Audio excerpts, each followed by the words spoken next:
Hello, Steve Cantwell. This is Jesus here.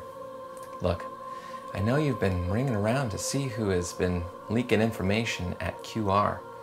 The answer is, my friend, ArchieLuxury.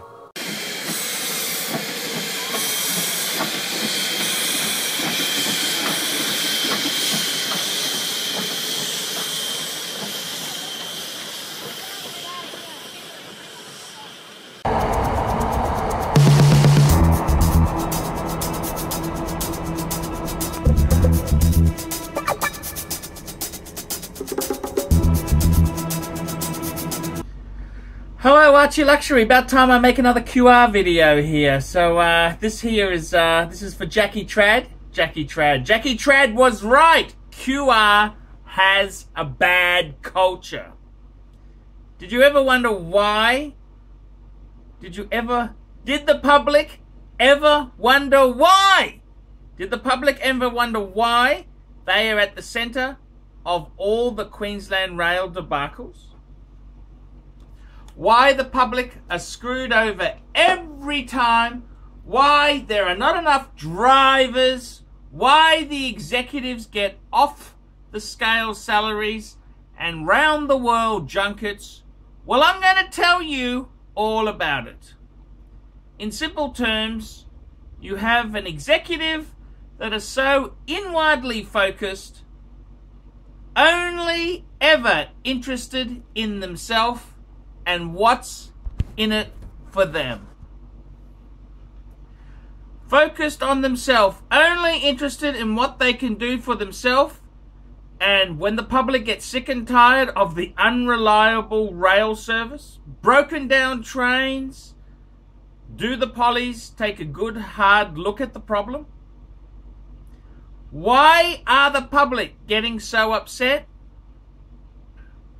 Do the politicians ever ask this fucking question? Unfortunately, dropkicks like Sterling Hinchcliffe decided not to investigate my concerns that I emailed him in March 2016 about shortage of drivers, Moreton Bay Rail not being ready, and the new gen trains being late. Because of QR. Because the executives of QR said, I don't know what I'm talking about. Let me go through a few of the executives, and let's have a bit of a talk here about them. Helen Gluer. I got rid of her in October, but Helen was only interested in getting more women in the organisation at any cost. And I mean any cost. Stuff you travelling public. Firstly, there was the wee break. Helen agreed with the unions to give drivers a wee break every 2.5 hours so they could attract more female drivers. Now I know you ladies who are watching this think what a nice old boiler Helen was. Well, it was a case of fuck you travelling public. You see, at the time, QR was already 100 drivers short. The wee break meant they were now short 160 to 180 drivers. Yes, that's right, less service.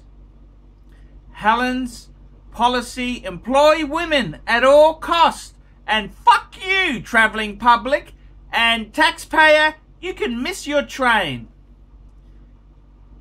Let's look at her succession planning. Helen decided to put Shannon Ivanhoe to replace Kevin Wright. Regardless of what you think of Kevin, he had over 50 years rail experience. Shannon was an admin person. Very nice, but was totally isolated by all who knew about rail operations because she knew jack shit about train operations.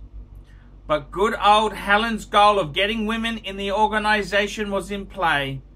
But hang on there, you say. There were women in operations who knew a lot about train operations, like Therese Miller. Well, you're right, Therese is a formidable train operator, but Helen overlooked Therese because she was not as young and hot as Shannon. So fuck you, travelling public. Helen decided that the finance section needed a woman in charge. Everyone had complained about Mark Hope being a snivelling little backstabbing turd with anal leakage, so Helen sends Nicole Juice, head of HR and culture, off to do an accounting course on full pay to replace Mark.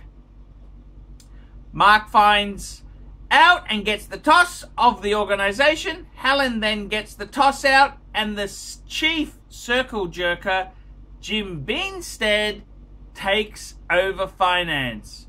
Again, fuck you, travelling public. Women at all costs was the only goal. Let me summarise.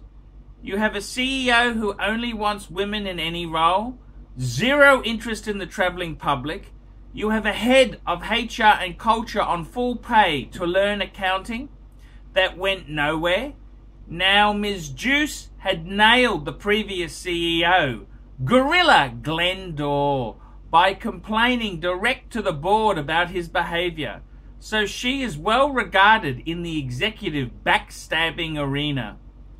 So if you wonder why Jackie Trad says it's a bad culture, the answer is simple. The execs are too busy stabbing each other in the back. The public does not feature in any plan. The head of organisation culture is the queen of backstabbing. So you can see why the motto of the QR executives is, fuck you, travelling public. I'm ArchieLuxury. I wrote to Sterling. I got a bullshit answer from him. And all I can say to Sterling is it couldn't happen to a more deserving jerk like you. You fucking bastard. You sit in your ministerial leather chair and you sit in your caprice. And why would you listen to anyone who writes to you? Well, I'm glad you got the fucking ass.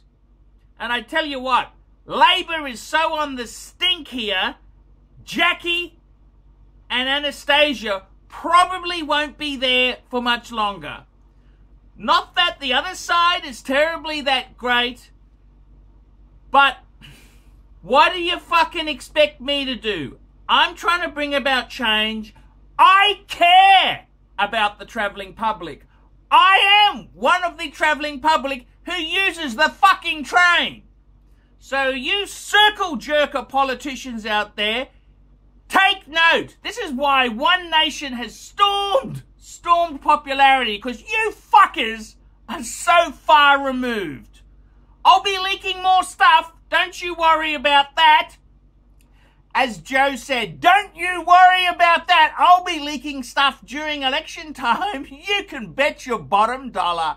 See you later, fuckers.